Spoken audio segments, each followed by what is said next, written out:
Армысыздар. Атамекен бизнес ченнел өз жұмысын одан ары жалғастырады. Эфирде Қазақстанда жасалған бағдарламасы. Бүгінгі хабарымызда елорданың шыны пакет компаниясының өнімдерімен таныстырамыз. Қазақстанның құрылыс нарығына жаңаша леппен, жаңаша қарқынмен қосылған кәсіпорынның өнімдері ерекше. Егер онымен толығырақ танысқыңыз келсе, бізбен бірге болыңыздар. Шыны пакет компаниясы жауапкершілігі шектеулі серіктестігі даму мемлекеттік бағдарламасы бойынша 1 миллиард 725 миллион теңге көлемінде несие алған. Орналасқан жері Астана. Нарықтағы жұмыс өтілі 10 жыл. Қызметі шыныны қайта өңдеу. Жылдық қуаттылығы 500 мың шаршы метр шыныны өңдеу. Жұмысшылар саны 140 адам.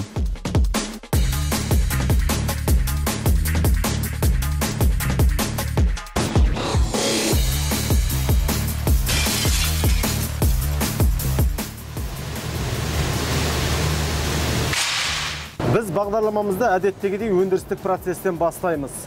Өздеріңіз байқап тұрғандай, мұнда еңбек қауіпсіздігі ерекше қадағаланады.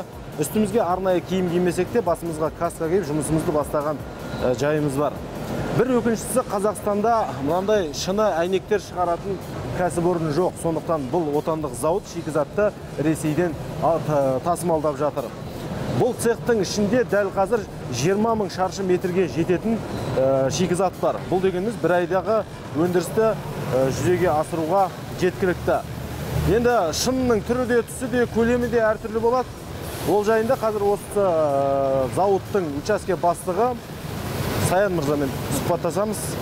Енді Сәке, бізге айтып берсеңіз, бұл цехтың негізгі қызметі туралы. Біздің енді мынау шыны өңдеу зауытымызда өздеріңіз көріп өткендей заманауи жабдықтармен жабдықталған.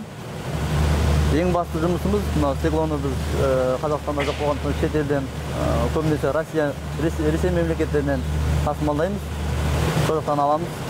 Енді ол түсінікті жаңа айттық қой. Енді бұл бірінші желі ғой. Ең басты өндірістің бастауы осы жерден басталады. Не жасалынады енді осы жерде? Мына жігіттер не жасап жатыр қазір? Біздің ең бірінші мақсатымыз циклонның бірінші кесуі. Автомат түрде кесіліп, берілген тапсырма бойынша әртүрлі размерде, әртүрлі көлемде циклоларды кесу автомат түрде.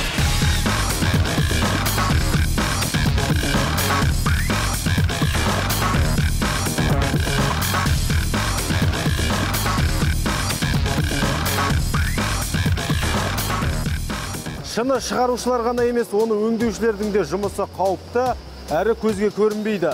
Және өте істеп жатқан жұмыстары көлемді деп айтуға болады.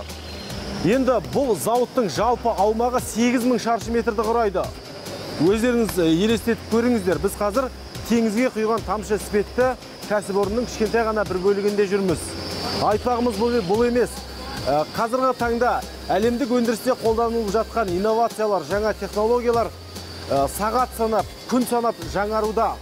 Олай дейтін себебіміз бүгінгі күнде құлақ естіп, көз көрмеген шыны әйнектер шығарылуда. Атап айтқанда, күннің сәулесін өзінің өң бойынан өткізетін және қабылданған жылуды сыртқа шығармайтын. Сонымен қатар энергия жағынан үнемді шыны әйнектер шығарылуда және ондай шыны әйнектерді осы зауыттың ішінен көруге болады. Мысалға, мінекей мына әйнек күннің сәулесін өткізбейді және жылуды бір қалыпты сақтап тұрады. Енді бұл кәсіпорын елорданың, жалпы Қазақстанның құрылыс индустриясына елеулі үлес қосып жатыр деп айтсақ болады.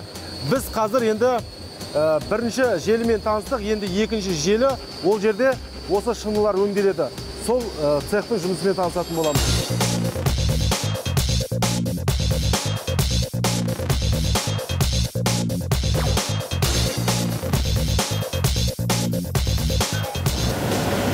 Жүз пайыз өңделген шыны әйнектің үлгісі осындай болады. Яғни шыны сынған кезде шашырап кетпес үшін арасына полиэтиленді материал жабыстырылады. Енді бұл жерде пісіру процесі деген бар. Яғни жаңағы желімделген полиэтилен материал осы пештің ішінде қыздырылады 140 градуста.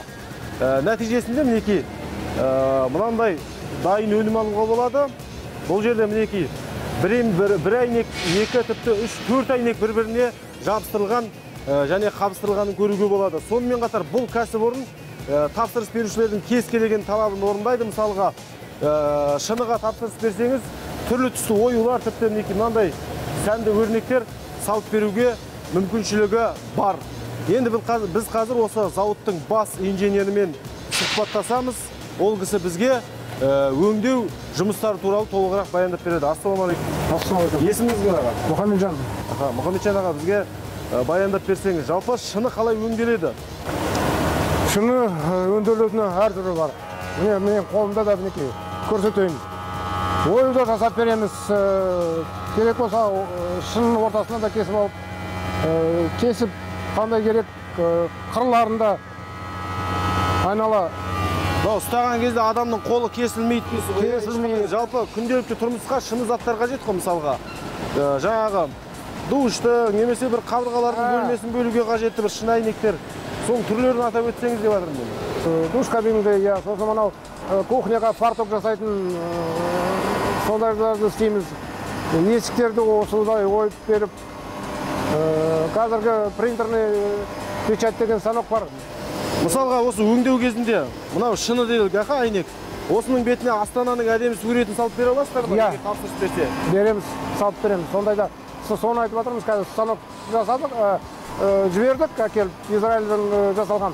Сонымен бәрін кісінің суретін болсын, Астананың суретін болсын, бәрін салып береміз. Кез келген тапсырысты орындайсыздар ғой, ою өрнек тіпті. Ою өрнектерді, фотография болсын, фотографияны салып. Сіздер енді жекелеген тапсырыстарды қабылдайсыздар ма, әлде кез келген тек қана ірі компаниялардың тапсырысын қабылдайсыздар? Жоқ, жекелеген де қабылдаймыз.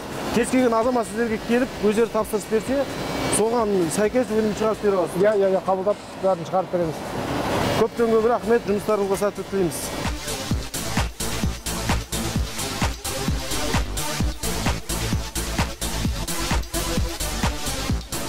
Өңдеуден өткен шыны әйнектер осылай қоймаға жеткізіледі, одан әрі тапсырыс берушілерге таратылады. Енді бұл жерде қарапайым тұрмысқа және үлкен құрылысқа қажетті шыны әйнектерді көруге болады. Қазақстанда шыны шығаратын зауыт болмағанымен, оны өндіретін кәсіпорындар жеткілікті. Тек осы Астананың өзінде дәл осындай, яғни осыған ұқсас ірілі ұсақты 4 кәсіпорын бар. Сонымен қатар Алматы қаласында да 2 кәсіпорын осындай шыны өңдеу жұмысымен айналысуда. Бұл дегеніміз Қазақстанда шыны өңдеу зауыттарының арасында бәсекелестіктің бар екенін аңғартады. Әрине, рынок болғасын енді бәсекелестікте болады.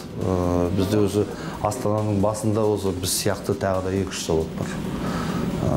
Бірақ енді жаңа технологиялар, инновацияның арқасында біз кішкене енді алдыңғы қатарға шығып бара жатырмыз. Қазір тек осы Астанаға жұмыс істеп жатырмыз. Неге десеңіз, экспо бар. Экспо жартысы болмаса да енді 4-тің бірі біздің шыныдан жасалынған.